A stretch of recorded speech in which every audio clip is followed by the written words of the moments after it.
और जिसको भी शक्ति बढ़ाना है जीवन में शरीर की, वो योग करे। सूर्य नमस्कार 6 महीना कर लो, जितनी शक्ति चाहते हो उतनी आ जाएगी, उससे ज्यादा आ जाएगी। कुछ खाने की जरूरत नहीं है, रोटी खाया करो सरसों का तेल और नमक लगा कर, एक बड़ी सी प्याज, यही शुद्ध खाना रखो। कोई बादाम सदाम की कोई जरूरत नहीं। 2 बार से शुरू करना, लेकिन करना 20 बार, और 6 महीने करो, और रोटी नमक तेल और प्याज खाया करो, और तुम देखना 6 महीने के अंदर तुम्हारे अंदर कितनी ताकत आ जाएगी। हमसे पूछे बिना कोई किताब मत लेना, मैं जितना कह रहा हूं उतना लो, उतना ही पढ़ लो, बहुत है।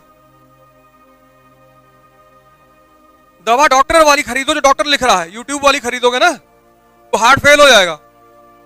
आज जो तुम युवाओं का हार्ट फेल देख रहे हो उसके पीछे यही वजह है कि जितनी भी यूट्यूब पे दवाएं बताई जा रही हैं, ये तुमको पता नहीं है कि डॉक्टर जब चेक करता है ना, ये तुम्हारे दवा देगा तो पूछेगा शुगर तो नहीं है, बीपी तो नहीं है, ये सब पूछता है तुमसे, तब तुम्हारी दवा लिखता है वो।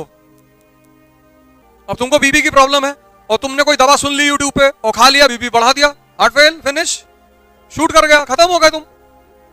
कोई भी काम उसके ऑथेंटिक आदमी से करो, और जिसको भी शक्ति बढ़ाना है जीवन में शरीर की, वो योग करे। सूर्य नमस्कार 6 महीना कर लो, जितनी शक्ति चाहते हो उतनी आ जाएगी, उससे ज्यादा आ जाएगी। कुछ खाने की जरूरत नहीं है, रोटी खाया करो सरसों का तेल और नमक लगाकर, और एक बड़ी सी प्याज, यही शुद्ध खाना रखो। कोई बादाम सदाम की कोई जरूरत नहीं। सूर्य नमस्कार करो कम से कम 20 बार, 2 बार से शुरू करना, लेकिन करना 20 बार, और 6 महीने करो, और रोटी नमक तेल और प्याज खाया करो, और तुम देखना 6 महीने के अंदर तुम्हारे अंदर कितनी ताकत आ जाएगी, अगर ताकत बढ़ानी है। लेकिन वो सब फालतू की दवा नहीं कि ये खा लो, ऐसा खा लो, मुनक्का मिला दो, ऐसा कर दो, ये सब उल्टी सीधे काम मत करना, नहीं तो निकल लोगे धीरे से। ये सब गलती कभी मत करना। ऑथेंटिक आदमी, जो उसका आदमी है, स्पेसिफाइड, ऑथराइज्ड, उससे जाके पूछो।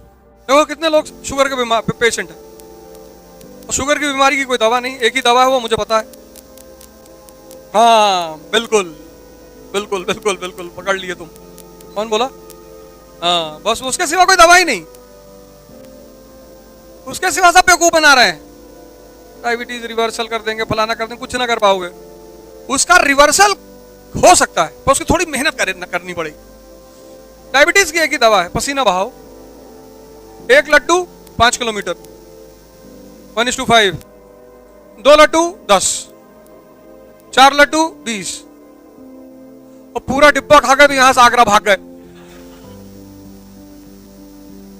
ये डॉक्टर तुमसे गलत कहते हैं कि डायबिटीज में मीठा मत खाना, गलत। 1 लड्डू 5 किलोमीटर भागना है। ऐसा नहीं कि मोबाइल लिया ऐसे चल लगे हो गए यार चौबे क्या, ऐसा सब नहीं करना, भागना है। तुम्हारी शरीर ने शुगर को तोड़ने की क्षमता खो दी है। करी भैया अब हम ना तोड़ पाएंगे, हमारे अंदर ताकत नहीं बची। तुमने कहा ठीक, तो तुम ऐसा भागोगे भागोगे, खून गर्म होता जाएगा, जितना गर्म होता जाएगा चीनी अंदर पिघलती चली जाएगी। हीट ही तो देना है, तो सिर्फ चीनी नहीं पिघलेगी, कोलेस्ट्रॉल भी पिघल जाएगा। और तुम सोचो मीठा नहीं खाओगे तुम्हारा शरीर खत्म हो जाएगा। तुम अगर खाना नहीं खाओगे ये शरीर खत्म हो जाएगा। बोलोगे कैसे, चिल्लाओगे कैसे, कहां से शक्ति लाओगे? और चाय तो पीना ही नहीं, मतलब चाय तो एकदम। और किसी घर जाया करो, हिंदुस्तान में जानते हो हमारे यहाँ एक्चुअली कुछ चीजें परंपराएं थी। 40 साल पहले सब साइकिल पे चलते थे, तो ससुराल गए साइकिल से, 60 किलोमीटर ससुराल, तो 60 किलोमीटर साइकिल चला के गए। अब वहां मानी सी बात है 20 पूड़ी खाएंगे, इतना चावल खाएंगे, 2 लोटा रायता पी जाएंगे, इतना हलवा खाए, क्योंकि वापस भी तो 60 किलोमीटर आना है, सब हजम। इसीलिए इस देश में लोग जबरदस्ती खिलाते, वो परंपरा है, पहले लोग करते थे। कहां किसके पास मोटरसाइकिल 1960 में थी, 70 में कहां मोटरसाइकिल थी? मोटरसाइकिल तो आई 1991 में, सब साइकिल पे चलते थे। तो तब किसी को शुगर होती नहीं थी, क्योंकि मेहनत होती रहती थी। मैगी कोई खाता नहीं था, मोमो पोमो कोई जानता नहीं था क्या होता है। रोटी में सरसों का तेल लगाए, नमक डाले, एक प्याज उठाए, दबा गए। और रोटी एक ऐसी चीज है जो बासी होते और ताकतवर हो जाती है। आज सुबह की क्लास में मैंने कहा है कि तुम में से जितने लोग खाना बनाते हो, एक ही टाइम खाना बनाया करो। एक टाइम खाना बना लो, एक टाइम की रोटी बना लो, 10-12, जब भूख लगे लगाए, दबा दिए। और रोटी जितनी बासी होती जाएगी उतनी कीमती होती जाएगी। ये रोटी का नियम है, आज गूगल पे डाल के देख लेना बासी रोटी की कितनी कीमत होती है। कुछ होता है फर्मेंटेशन उसमें, उसका पूरा नेचर चेंज हो जाता है। ताजी रोटी नुकसान करती है डायबिटीज के पेशेंटों को, लेकिन बासी रोटी फायदा करती है। हमारे दोस्त उनके फादर का क्रेटिनाइन 4.7 आ गया, तो मैंने कहा एक हमारे गुरुजी हैं आयुर्वेद की दवा लोनावाला में देते हैं, सब किडनी ठीक, मैं आयुर्वेद का नहीं खाएंगे। क्यों नहीं? तो मैंने कहा नहीं खाओ, कुछ वजह है? शरिया में लिखा है। कहा नहीं, वो आयुर्वेद की दवाओं में गौमूत्र मिला होता। पागल वागल हो? दवाओं पे कंटेंट लिखा होता, कंटेंट इंटरनेशनल मार्केट में बिकती हैं, और कंटेंट के अलावा कोई चीज दवा में डाल दोगे, टेस्ट करने में अगर पकड़ गई तो तुम्हारी फैक्ट्री सील होगी और तुम 6 साल के लिए अंदर रहोगे। लेकिन बुद्धि तो यहां है, अंगूठे में, सरकते सरकते सरकते नीचे चली गई। ये सब बेकार की बातें। एजुकेशन पे एजुकेशन, वो सब बातें मत किया करो, रटी रटाई वाली एजुकेशन। जीवन क्या बदलेगा? एजुकेशन। कुछ एजुकेशन उससे कुछ नहीं करता। ये सब कहने की बातें हैं। सबसे ज्यादा पढ़े लिखे लोग हिंदुस्तान में, और सबसे ज्यादा गुटखा लोग हिंदुस्तान में खाते हैं। एजुकेशन से कुछ नहीं होता। अगर एजुकेशन से व्यवस्था बदलता तो जिस तरह का संप्रदायवाद आज इस देश में है, जातिवाद इस देश में है, ये होता? ये संभव था? क्या बिगाड़ लिया एजुकेशन ने? एजुकेशन ने इस देश को बर्बाद किया। वो जो लड़का एमए कर लिया ना, वो कहता है मैं अब नौकरी करूंगा। कई बार लड़के मेरे पास आते हैं कि सर आर्थिक स्थिति अच्छी नहीं है, मैं तैयारी करना चाहता हूं। तो पहले आर्थिक स्थिति अच्छी कर लो, कुछ स्किल सीख लो, कंप्यूटर बनाना सीख लो, एसी बनाना सीख लो, फ्रिज बनाना सीख लो। बुराई क्या है? अरे आप मदद नहीं करना चाहते? मदद अपंगों की जाती है। तुम्हारी फीस करवा देंगे किश्त में। तुम जितना लड़ो उससे ज्यादा हम लड़े हैं, और लड़ रहे हैं आज तक। हमने किसी से जाके नहीं कहा। इस पूरे देश में कोई मुझसे कह नहीं सकता कि इन्होंने मुझसे आके कहा कि हमारे पास पैसा नहीं। पैसा तो मेरे पास हमेशा था, किसी दूसरे के खाते में था।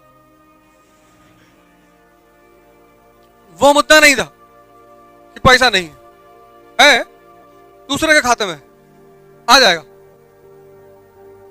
सब कहने की बातें हैं, गरीब है, फलाना है, धमाका, ये सब कहना ही नहीं है जीवन में। कुछ चीजें अपने दिमाग में बांध लो, वो कहना ही नहीं है।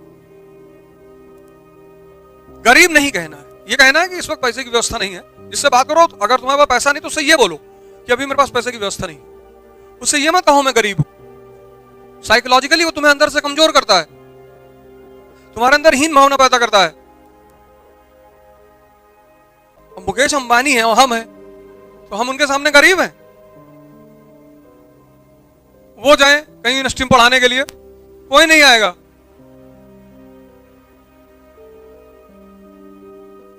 ठीक है, एक फील्ड में उनका नाम है, पूंजीपति हैं, बढ़िया पैसा कमाए, 8,000 करोड़ का मकान है, क्या फर्क पड़ता है? क्या फर्क पड़ता है? कोई फर्क ही नहीं पड़ता। पर वो अमीर नहीं है, पैसे वाले हैं। दोनों शब्द में फर्क है, अमीर और पैसे वाले में। पैसा बहुत है, पर सबसे ज्यादा रोटी मैं खाता हूं। एक ही बार खाता हूं आजकल, लेकिन 15 रोटी, एक कटोरा दाल, चावल, एक प्लेट सलाद। हमको डॉक्टर कुछ नहीं बोला है कि यार बीपी बढ़ जाएगा, कुछ नहीं बढ़ेगा। तो पैसा उनके पास है, अमीरी मेरे पास है, और जब भी जरूरत होगी मैं ले लूंगा।